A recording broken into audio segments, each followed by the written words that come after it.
गौतम संदेश के social sites account पर आपका अभिनंदन है।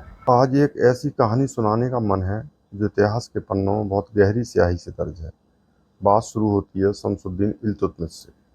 इल्तुतमिश का जीवन बड़ा ही उतार चढ़ाव वाला रहा था। उसे ईर्ष्यालु भाइयों द्वारा बेच दिया गया था। कई लोगों की गुलामी करने के बाद वह मोहम्मद गौरी के सेनापति कुतुबुद्दीन ऐबक के संपर्क में आया।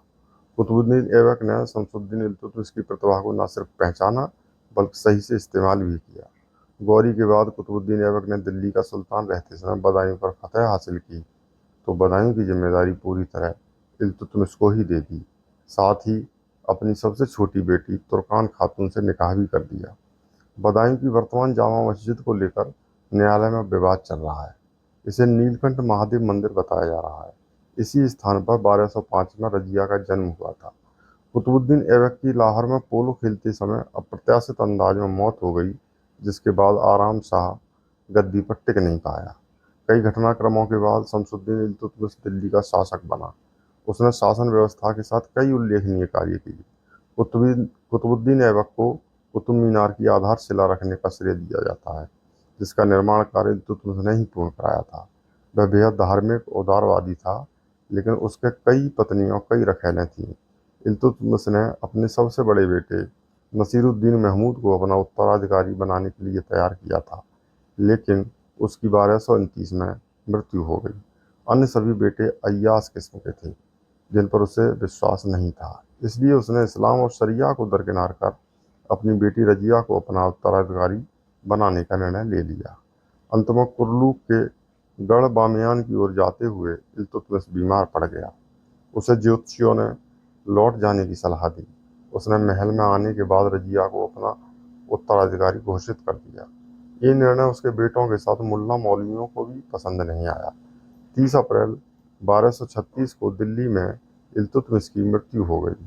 महरूली के कुतुब परिसर में उसे दफनाया गया। इसके बाद रुकनुद्दीन गद्दी पर बैठ गया। रजिया ने शुक्रवार की नमाज के दौरान आम जनता को संबोधित करते हुए कहा कि वो उनकी अपेक्षाओं पर खरी न उतरे तो उसे हटा दिया जाए, उसे अभी समर्थन दिया जाए। इसके बाद जनमानस रजिया के साथ खड़ा हो गया। रुकनुद्दीन दिल्ली छोड़कर भाग गया। रजिया गद्दी पर बैठ गई और फिर रुकनुद्दीन को वापस लाकर 19 नवंबर 1236 को फांसी दे दी गई।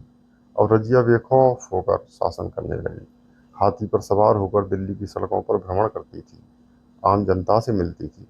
अपने आसपास उसने अपने पदाधिकारी तैनात कर लिए। अमीर आखूर का पद पहले तुर्क मूल के अधिकारियों के पास था, जिसे उसने याकूत को दे दिया, जो अबिसिनियाई मूल का था, जिससे तुर्क बेहद नाराज हो गए और रजिया को हटाने का अवसर तलाशने लगे। इस बीच खबर फैला दी गई कि रजिया याकूत से इश्क करती है।